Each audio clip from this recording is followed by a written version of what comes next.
बच्चों, विगत दिनों में हमने ये जाना कि सामाजिक मानवशास्त्र क्या है, उसकी विशेषता क्या है, उसकी विषय वस्तु क्या है। हमने ये जब जाना तो हम ये बात बहुत बेहतर तरीके से समझ गए कि सामाजिक मानवशास्त्र जनजातीय समाज या आदिम समाज का अध्ययन करता है। अब इसके बारे में हमने बहुत विस्तार से चर्चा की। हमने ये भी जाना कि सामाजिक मानवशास्त्र की प्रकृति क्या है। अब ये हमारे लिए बहुत बहुत आवश्यक हो जाता है कि जब हम बार बार आदिम समाज का नाम ले रहे हैं तो हमारे लिए ये जानना आवश्यक है कि आदिम समाज आखिर है क्या, जनजातियां हैं क्या, जिनके बारे में हम निरंतर पिछले 5-6 कक्षाओं में चर्चा करते आ रहे हैं। देखिए बच्चों, आपको ये बात समझनी होगी कि भारत एक विशाल देश है। भारत ही नहीं, दरअसल जनजातियां तो विश्व भर में पाई जाती हैं, परंतु हम विशेष तौर पर भारत की बात कर रहे हैं। तो चूंकि भारत एक ऐसा विशाल क्षेत्र वाला देश है जहां आज भी सभ्यता, जहाँ के कुछ हिस्से आज भी सभ्यता और संस्कृति से बहुत दूर हैं, और ऐसे क्षेत्रों में आपको ये जानकर हैरानगी होगी कि मानव समूह निवास करते हैं और जो कि सभी समाजों से दूर जंगल, पहाड़ों अथवा पहाड़ी क्षेत्रों में रहते हैं। और यही समूह जो जंगल, पहाड़ों तथा पहाड़ी क्षेत्रों में रहते हैं, इन्हें जनजाति, आदिम समाज या वन्य जाति या आदिवासी जैसे नामों से जाना जाता है। तो देखिए, एक तो इनके कई नाम हैं। मैंने जैसे कि हमेशा से आपको पढ़ाया इस तरीके से है कि आपको विस्तार में बताने के बाद मेरी ये कोशिश रहती है कि हम उनको टिप्स पे याद करने की कोशिश करें जिससे हमारे लिए सहज हो। पहली चीज़ हमें क्या याद रखनी है कि भारत में वर्तमान समय में भी, आज की तारीख में भी बच्चों, ये जान लीजिए कि भारत में ऐसी अनेक जनजातियां हैं जो शिक्षा से, ज्ञान के प्रकार से दूर, सभ्यता से दूर, दूर जंगलों में अपना एक अलग तरह का जीवन यापन कर रही हैं। ठीक है, तो इस बात पर आप हैरान ना होएं। आपको ये लगेगा आज भी ऐसी जनजातियां हैं जिनको ये नहीं पता कि बिजली क्या होती है, जिनको जीवन की सुख सुविधाएं तो बहुत दूर की बात है, उनसे वो परिचित ही नहीं है। यहाँ तक कि अगर वो आसमान में, देखिए रहते तो वो धरती पर ही हैं, तो अगर वो आसमान में हवाई जहाज उड़ते हुए देखते हैं तो उनको लगता है कि कोई ऐसी आत्मा है, कोई ऐसी शक्ति है जो इस हवाई जहाज को उड़ा रही है। तो वो हर तरह के ज्ञान से दूर अपना एक अलग तरह का जीवन यापन करते हैं। तो हमें ये जानना होगा कि भारतीय जनजातियाँ क्या हैं, उनको क्या कहा जाता है और विभिन्न विद्वानों की इस संबंध में क्या राय है। तो भारतीय सामाजिक व्यवस्था में जनजातियाँ बहुत महत्वपूर्ण स्थान रखती हैं, ये तो बिल्कुल आपको स्पष्ट है। यह जनजातियाँ, आपको पता है ना कि जो जनजातियाँ शहरों के संपर्क में आ गई हैं, सभ्यता के संपर्क में आ गई हैं, जिन्होंने शिक्षा ग्रहण कर ली है, उन लोगों के लिए अलग से आरक्षण है नौकरी में, स्कूल में, कॉलेजेस में, जिससे वो अपने जीवन में एक जो आम सामान्य रेखा है और मुख्य धारा से वो जुड़ सकें। तो भारतीय सामाजिक व्यवस्था में जनजातियाँ बहुत महत्वपूर्ण स्थान रखती हैं। यह जनजातियाँ सभ्य समाजों की तुलना में अत्यधिक पिछड़ी हुई हैं, ये बात तो आपको समझ में आ चुकी होगी। इन जनजातियों को कई नामों से संबोधित किया जाता है। रिज़ेल, लैंसी, सोबार्ट, मार्टिन, ये वो मानवशास्त्री हैं जिन्होंने जनजाति को क्या कहा है? आदिवासी कहा है, क्योंकि इनके अनुसार यह राष्ट्र में सबसे प्राचीन रहने वाले लोग हैं। बिल्कुल ठीक बात है, इसमें कहीं कोई दो राय नहीं है कि ये देश में सबसे प्राचीन रहने वाले लोग हैं। इन्हें वन्य जाति या वनवासी भी कहा जाता है, क्योंकि ये प्राय जंगल, पहाड़ों में रहते हैं, बस्तियों से दूर निवास करते हैं। हंटन, इनका नाम जब मैंने आपको मानवशास्त्र के बारे में बताया, इसकी प्रकृति के बारे में बताया, तब हंटन का नाम मैंने आपसे कई बार लिया कि हंटन ने इन्हें आदिम जातियाँ भी कहा है, क्योंकि सभ्यता की दृष्टि से वे प्रारंभिक अवस्था में, वो उसी अवस्था में है जहाँ पर हम सालों सालों पहले हुआ करते थे। हम तो तब जीवित भी नहीं थे, तो हमारी पीढ़ी दर पीढ़ी जो जिस अवस्था में रहती थी, उस अवस्था में वे आज भी रहते हैं। आज भी वो लोग वस्त्रहीन होते हैं, जंगलों में निवास करते हैं, वृक्षों के नीचे रहते हैं, आखेट करते हैं। आज भी उनके पास तीर, कमान और भाले होते हैं। ठीक है, अब एक मानवशास्त्री जेम्स ने इन्हें क्या कहा है? पर्वतीय जनजाति की संज्ञा दी है। हिल ट्राइब्स कहा है। साल्जनिक तथा मार्टिन ने इन्हें सर्वजीवधारी कहा है। और एक बहुत प्रसिद्ध समाजशास्त्री हैं डॉक्टर घुरिये। ये आप लोगों के लिए अपरिचित नाम नहीं है, विशेष तौर पर थर्ड ईयर के विद्यार्थियों के लिए, क्योंकि आपने प्रथम वर्ष में ही पढ़ा था कि भारत में समाजशास्त्र के संस्थापक कौन कहे जाते हैं। फादर ऑफ सोशियोलॉजी भारत में, है ना, इंडिया में कौन कहे जाते हैं, जिन्होंने समाजशास्त्र को एक विषय के रूप में स्थापित किया, और उनका नाम क्या है, डॉक्टर घुरिये, जी.एस. घुरिये। जबकि फादर ऑफ सोशियोलॉजी बेसिकली कौन जाने जाते हैं, ऑगस्ट कॉम्ट। ठीक है, तो इन दोनों नामों में आपको कंफ्यूज नहीं होना है। Father of sociology is August Comte, लेकिन भारत में समाजशास्त्र के पिता या संस्थापक जिन्होंने समाजशास्त्र को स्थापित किया वो डॉक्टर घुरिये हैं। तो डॉक्टर घुरिये ने इन्हें तथाकथित आदिवासी एवं पिछड़े हुए हिंदू के नाम से भी संबोधित किया है। वर्तमान में अंग्रेजी शब्द प्रिमिटिव के लिए अशिक्षित शब्द का प्रयोग किया जाता है। ठीक है, प्रिमिटिव के लिए, है ना, अशिक्षित शब्द का प्रयोग किया जाता है। गिब्सवर्थ ने प्रिमिटिव शब्द के लिए अशिक्षित शब्द का प्रयोग किया है। यही प्रयोग काफ़ी समय पूर्व वेरियर एल्वोन ने भी किया था। अब हम जानते हैं इसके आगे कि ये भी आप इस तथ्य से परिचित हो जाएं कि जनजातीय समाज की संस्कृति अन्य समाजों से भिन्न होती है। उनके रीति रिवाज, विश्वास, भाषा और स्थान अलग अलग होते हैं।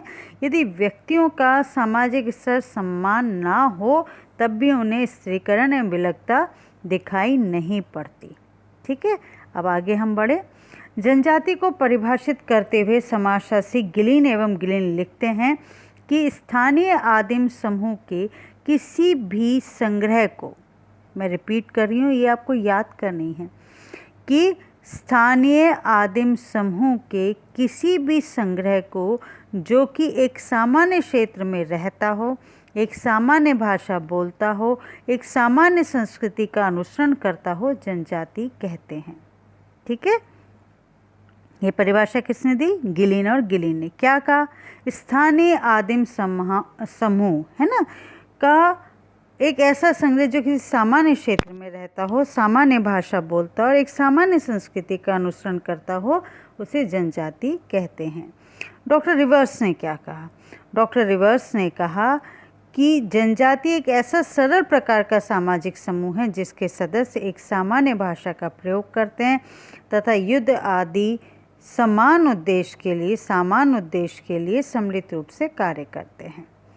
अब एक प्रसिद्ध समाजशास्त्री, भारतीय समाजशास्त्री हैं डॉक्टर मजुमदार। डॉक्टर मजुमदार जनजाति के बारे में लिखते हैं कि एक जनजाति परिवारों या परिवारों के समूह का संकलन होता है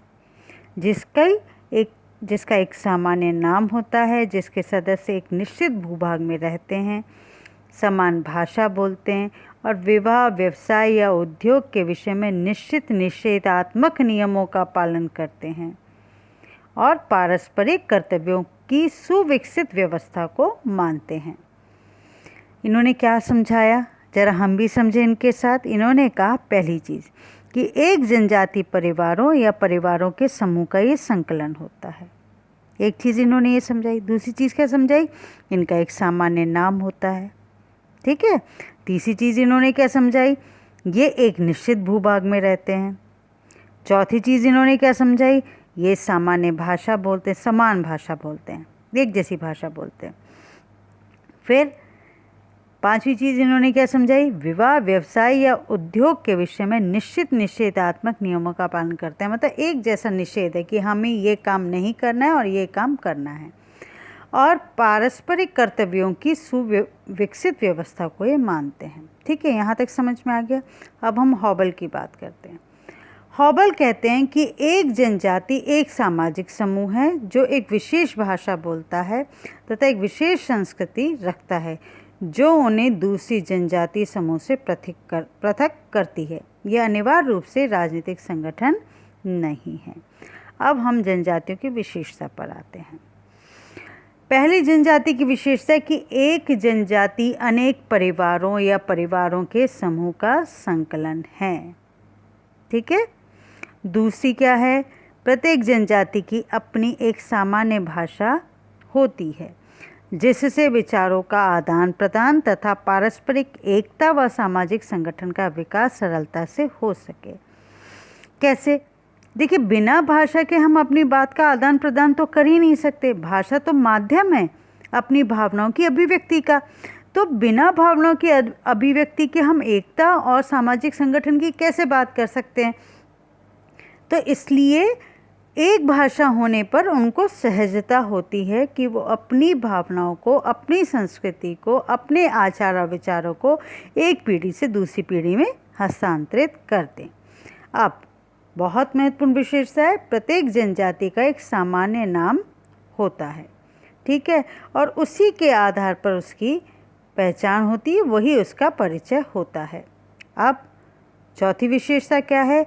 प्रत्येक जनजाति का एक निश्चित भूभाग होता है, अर्थात एक निश्चित भूभाग पे रहती है और इसके परिणाम स्वरूप उस भूभाग से उनका लगाव और उसके सदस्यों में दृढ़ सामूहिक भावना का विकास होता है। देखिए, ये स्वाभाविक भी बात है कि जब हम एक जगह रहते हैं आपस में हमारा लगाव बढ़ जाता है। लेकिन एक बात मैं आपको बताऊं कि डॉक्टर रिवर्स जनजाति के लिए एक निश्चित भूभाग की जो विशेषता उसे आवश्यक नहीं मानते, पर सामान्यतः सभी और मानवशास्त्री जनजाति की विशेषताओं में एक निश्चित भूभाग की जो विशेषता है उसे मानते हैं। अब हम बात करते हैं पांचवी विशेषता कि एक जनजाति प्राय एक अंतर्वैवाहिक समूह होता है।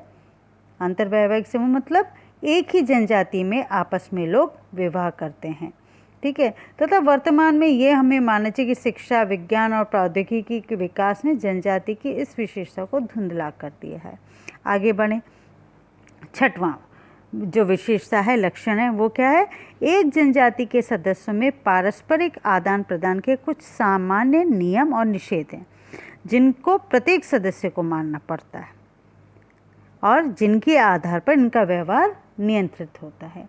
ये स्वाभाविक भी है कि जब एक जनजाति, एक तो उनका आकार बहुत छोटा होता है। देखिए, ये तो आप मान के चलें कि जब उनका आकार छोटा है तो ऐसी स्थिति में वो अपने नियमों को एक दूसरे को बेहतर तरीके से समझा सकते हैं और उन सामान्य नियमों को पालन करने के लिए वो बाधित भी कहीं ना कहीं कर सकते हैं। अब पूरे भारत में जनजाति कुछ कुछ समूह कुछ कुछ हिस्सों में, और आप ये माने कि हर राज्य में जनजाति हैं, नहीं, ऐसा नहीं है। देखिए, अगर राज्यों की हम बात करें तो राजस्थान में जनजाति समूह आपको मिल जाएंगे, मध्य प्रदेश में आपको जनजाति समूह मिल जाएंगे, पूर्वोत्तर जो राज्य हैं, मेघालय है वहाँ पर आपको जनजाति समूह मिल जाएंगे।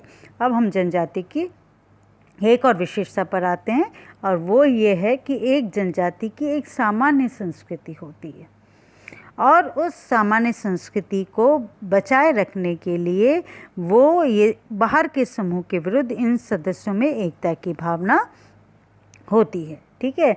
अब विभिन्न जनजातियों समूह में भिन्नताएं देखी जा सकती हैं, ये अगली विशेषता है। जैसे कुछ जनजातियां जंगल में कंदमूल फल इकट्ठे करके पेट भरती हैं, जबकि कुछ जनजातियां कृषि व्यवसाय में लगी हुई होती हैं, ठीक है। अब उसके बाद हम ये देखते हैं अगली विशेषता कि संख्यात्मक दृष्टि से भी जनजातियों में विभिन्नता देखी जा सकती है। कुछ जनजातियों की संख्या बहुत कम होती है, जबकि कुछ जनजातियों की संख्या अत्यधिक मात्रा में देखी जा सकती है, ठीक है।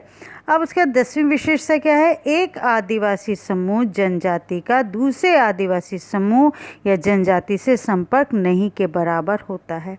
तो इस इंग्लिश में अगर हम कहें तो इसे हम ऐसा कह सकते हैं, आपको समझाने के लिए बोल रही हूँ, हम इसे सेल्फ सेंटर्ड कह सकते हैं, ठीक है ना। अब चाहे वह दूसरी जगह रहने वाला अपना ही समूह क्यों ना हो। हम ये भी देखते हैं अगली विशेषता में कि आम तौर पर ये जनजातियाँ अपने आप को गांव से पृथक रखती हैं, अर्थात ये दूसरे से संपर्क स्थापित नहीं करती। अब उसके बाद अगली विशेषता क्या है जनजाति की? वह है कि सभ्य समाज की तुलना में पिछड़े हुए होते हैं।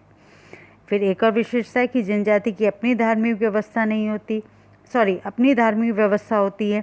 ये लोग भोपा, आत्मा व देवी आदि में अधिक विश्वास करते हैं।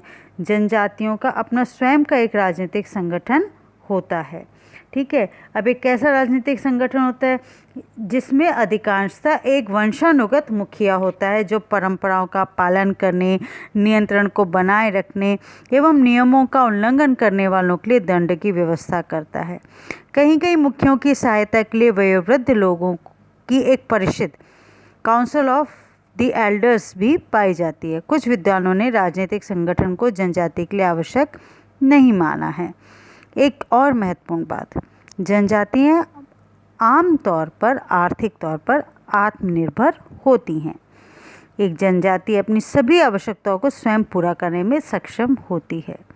शिकार, फल फूल एकत्रित करने, फिर उसके बाद पशुचारण, कृषि, गृह उद्योग आदि के द्वारा अपनी सभी आवश्यकताएं जनजाति स्वयं ही पूरी कर लेती हैं। ठीक है। अब ये सारी विशेषताएं जानने के बाद हम देखेंगे कि जीएस घुरिये ने जाति की कौन कौन सी विशेषताएं बताई। ये जानना भी ज़रूरी है। तो अभी तक हम अगर उंगलियों पे गिनना चाहें तो जनजाति के कौन कौन से लक्षण याद रखेंगे। एक तो सामान्य भूभाग, ठीक है, याद हो गया, कॉमन टेरिटरी। फिर सामान्य भाषा, कॉमन लैंग्वेज, अंतर्विवाह, फिर उसके बाद एक नाम, फिर सामान्य संस्कृति, आर्थिक आत्मनिर्भरता, सामान्य निषेध, राजनीतिक संगठन। ठीक है। अब कुछ ऐसी विशेषताओं के बारे में हम जानेंगे जिसके संबंध में जीएस घुरिये ने प्रकाश डाला। जीएस घुरिये कहते हैं कि जो आदिम जनजाति है वो सभ्य जगत से दूर पर्वतों तथा जंगलों के दुर्गम स्थानों में रहती है। ठीक है। उसके बाद उन्होंने जो एक महत्वपूर्ण बात कही, उन्होंने कहा नीग्रोइड, मंगोलाइड एवं ऑस्ट्रेलाइड्रस, ये क्या है, प्रजातियां हैं। तो इनमें से किसी एक प्रजाति समूह से इनका संबंध अवश्य होता है। ठीक है। अब उसके बाद वो तीसरी विशेषता की बात करते हैं कि किसी एक विशिष्ट भाषा का प्रयोग करने की अपेक्षा जनजाति अपनी भाषा का प्रयोग करते हैं। जनजाति जो भाषा है उसका प्रयोग करते हैं। यह जनजाति आदि धर्म को मानती है जिसमें भूतों तथा आत्माओं का स्थान प्रमुख है। आपको याद है मैंने आप लोगों को बहुत बहुत बहुत विस्तार से पढ़ाया था धर्म और जादू। ठीक है, याद आ गया। तो यही बात हम कह रहे हैं कि जनजातीय समाज धर्म और जादू को अपने आप से बहुत गहराई से जोड़कर देखता है। ठीक है। अब उसके बाद हम ये देखेंगे कि आज जीएस घुरिये ने कुछ और भी लक्षण बताए हैं। तो उन्होंने ये बताया है कि जनजातियां मुख्यतः आदिम व्यवसाय से संबंधित होती हैं। ठीक है, जैसे शिकार करना, जंगल से वस्तु का संग्रह करना। आमतौर पर घुरिये का ये मानना है कि आदिवासी मांस भक्षी होते हैं। मदिरा एवं नृत्य के प्रति इनकी अधिक आस्था होती है। ठीक है। अब हमने ये जाना, हमें बच्चों ये जानना बहुत अधिक आवश्यक है कि जनजातीय समूह पहले भी व्याप्त था, आज से 100-200 साल पहले भी व्याप्त था और आज भी व्याप्त है। लेकिन जनजातीय समूह क्योंकि सभ्य समाजों के संपर्क में आने लगा है इसलिए उसका स्वरूप अवश्य परिवर्तित हो रहा है और ये कहीं ना कहीं उनके लिए चिंता का विषय बन चुका है। और ऐसी स्थिति में हमारे लिए ये जानना और समझना बहुत ज़रूरी है कि जनजातियों की कौन कौन सी समस्याएं हैं। लेकिन उससे पहले अगर हम थोड़ा सा, बहुत ज़्यादा डिटेल में नहीं, तो अगर हम थोड़ा सा ध्यान दें तो हमें देखना होगा कि जनजातियों का क्या वर्गीकरण किया गया है। तो मूलतः जनजातियों का जो वर्गीकरण किया गया है वो है भौगोलिक वर्गीकरण। ठीक है। दूसरा प्रजातीय वर्गीकरण, अभी मैंने प्रजातियों का आपके सामने नाम लिया। फिर भाषा के आधार पर वर्गीकरण, फिर सांस्कृतिक वर्गीकरण। ठीक है। लेकिन ये सिर्फ आप इतना ही याद रख लें तो भी काफ़ी होगा कि जनजातियों का वर्गीकरण किन किन आधारों पे किया गया है। अब आपका जो पाठ्यक्रम में जो विषय दिया गया है वो दिया गया जनजातीय तथा जनजाति की अवधारणा और जाति। अब प्रश्न ये उठता है कि क्या जनजातीय और जाति एक है? ये अमूमन हम सभी के मन में प्रश्न कौनता है कि क्या जनजाति या जाति एक है। इस प्रश्न का उत्तर आने वाली कक्षाओं में मैं आपको अवश्य दूंगी, लेकिन आपकी सुविधा के लिए मैं पुनः दोहरा देती हूँ कि आज हमने किन किन समाजशास्त्रियों हमने ये जाना कि आदिम जनजातियाँ किसे कहते हैं। हमने हॉबल की परिभाषा को जाना। एक परिभाषा मैं आपको और बताना चाहूँगी, चार्ल्स विनीक की। चार्ल्स विनीक ने कहा था कि एक जनजाति में क्षेत्र, भाषा, सांस्कृतिक समरूपता तथा एक स्वरूप में बंधने वाला सामाजिक संगठन आता है।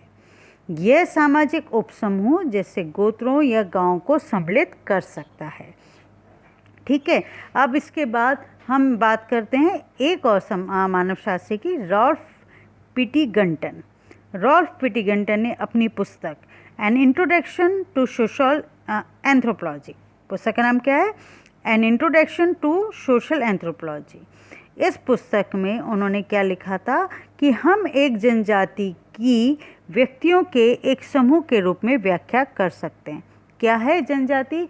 व्यक्तियों के एक समूह के रूप में जो कि समान भाषा बोलता हो, समान भूभाग में निवास करता। देखो बड़ी दिलचस्प बात है ना कि जो अलग अलग मानवशास्त्रियों ने परिभाषाएं दी हैं उसी में हमारा उत्तर निकल कर आ जाता है कि जो हमने विशेषताओं की बात की है, सामान्य भूभाग, तो यहाँ रॉल्फ क्या कह रहे हैं कि समान भाषा बोलता हो, समान भूभाग में निवास करता हो। तो अगर आप ये विभिन्न विद्वानों की परिभाषाओं को याद कर लेंगे तो आपको बहुत ज़्यादा मेहनत नहीं करनी पड़ेगी जनजातियों के लक्षण या विशेषताओं को याद रखने में। तो रॉल्फ कहते हैं कि हम एक जनजाति की व्यक्तियों के एक समूह के रूप में व्याख्या कर सकते हैं जो कि समान भाषा बोलता हो, समान भूभाग में निवास करता हो तथा जिसकी संस्कृति में समरूपता पाई जाती हो। ठीक है, और पुनः दोहरा देती हूँ जनजाति के लक्षणों को: सामान्य भूभाग, सामान्य भाषा, अंतर्विवाह, एक नाम, सामान्य संस्कृति, आर्थिक आत्मनिर्भरता, राजनीतिक संगठन, सामान्य निषेध। ठीक है, अब ये भी जान लीजिए कि चार्ल्स विनीक का नाम हमने अभी नहीं, इससे पूर्व की कक्षाओं में भी पढ़ा। तो उन्होंने एक पुस्तक लिखी थी, डिक्शनरी ऑफ एंथ्रोपोलॉजी। तो अब मैंने ये निश्चित किया है, मैंने ये विचार किया है क्योंकि मैं देखती हूँ कि प्रतियोगी परीक्षाओं में अनेकानेक किताबों के नाम पूछे जाते हैं और साथ में उनके लेखकों के नाम पूछे जाते हैं।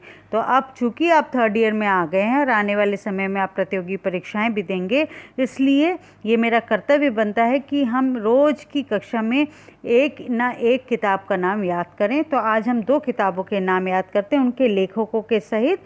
एक किताब हमने याद की, an introduction to social anthropology, ये किताब लिखी थी रॉल्फ पिटीगन ने, और चार्ल्स विनीक ने जो किताब लिखी, डिक्शनरी ऑफ एंथ्रोपोलॉजी। हो सकता है असाइनमेंट में मैं आपसे पूछूं, इसलिए आप याद रखिएगा। मैं फिर दोहरा रही हूँ, डिक्शनरी ऑफ एंथ्रोपोलॉजी किसने लिखी? चार्ल्स विनीक ने। और an introduction to social anthropology लिखी है रॉल्फ ने। ठीक है, याद रहेगा आपको। अब मैं आशा ये करती हूँ, क्योंकि मेरा बीता अनुभव ये कहता है कि तृतीय वर्ष के विद्यार्थी मेरे सबसे ज़्यादा संजीदा रहे हैं। पिछली कक्षा में भी उन्होंने बहुत ध्यान से अपनी सभी चीज़ों को, जो समाजशास्त्र की कक्षाएं थी, उन्होंने बहुत ध्यान से सुना और समझा है। यही अपेक्षा आज भी मैं आपसे करती हूँ और ये अपेक्षा करती हूँ कि आने वाले समय में आप पूर्व के जो आपके पाठ्यक्रम से संबंधित प्रश्न पत्र हैं उन्हें भी अब आप पलटना शुरू करेंगे। और जो व्हाट्सएप ग्रुप हमने बनाया है उसमें आप जो प्रश्न पूछेंगे वो निरंतर, जो हमारी कक्षाएं चल रही हैं उनमें हम कोशिश करेंगे कि उन जो आपके प्रश्न हैं उनका उत्तर देने का भी हम प्रयास करें। और साथ में ही आपकी जो पिछले 3 या 4 कक्षाओं में, देखिए मैं अपेक्षा करती हूँ हो सकता है कि 1 महीने बाद जब आपकी 2 या 3 टॉपिक ख़त्म हो जाए हम आपका एक टेस्ट लें। असाइनमेंट तो मैं आपको रोज़ दे ही रही हूँ और मुझे पता है कि आप में से, क्योंकि आप बहुत सिंसियर विद्यार्थी हैं, कि आप में से बहुत सारे बच्चे इस टेस्ट को देंगे। पूरा मटेरियल, पूरा जितना भी मैं आपसे प्रश्न पूछूंगी सब आपके पास उपलब्ध है। तो आपकी मेहनत, आपके प्रयास से मेरा भी ये विश्वास दृढ़ होगा कि हमने मतलब मैंने और आपने एक सही राह पर हम चल रहे हैं, जिससे जीवन में आप उत्तरोत्तर प्रगति करेंगे। आपके भविष्य की शुभकामनाएं हमेशा मेरे मन में निरंतर बनी रहती हैं और हमेशा मैं ईश्वर से ये प्रार्थना करती हूँ कि आपको वो बहुत अच्छी बुद्धि दें, आपको आपके भीतर ये चेतना जागृत करें कि जीवन में उन्नति का मार्ग परिश्रम से ही जाता है, परिश्रम का कोई भी शॉर्टकट नहीं है। इसलिए पढ़िए और खूब पढ़िए, अपने पाठ्यक्रम से संबंधित पढ़िए और उसके अलावा कोशिश कीजिए कि आप प्रतियोगिताएं परीक्षाओं के भी पाठ्यक्रम मंगा लें और जो समाजशास्त्र से निश्चित जो भी विषय आपको मिल रहा है, सिलेबस आपका निश्चित है, उससे संबंधित भी अगर आप कहीं अटकते हैं तो बेझिझक आप मुझसे पूछिए, बिना ये संकोच किए कि ये तो आपके पाठ्यक्रम में है नहीं, तो आप मुझसे कैसे पूछ सकते हैं। प्रतियोगिता परीक्षाओं में जो पूछे गए, जो पाठ्यक्रम सुनिश्चित किए गए हैं, उससे संबंधित प्रश्नों को भी अगर आप मुझसे पूछते हैं तो अवश्य मैं आपको उत्तर दूंगी। और आज जो कुछ मैंने पढ़ाया उसे समझने का प्रयास कीजिएगा और थोड़ी देर बाद ही मैं आपको इसके PDF नोट्स भी उपलब्ध करा दूंगी। धन्यवाद।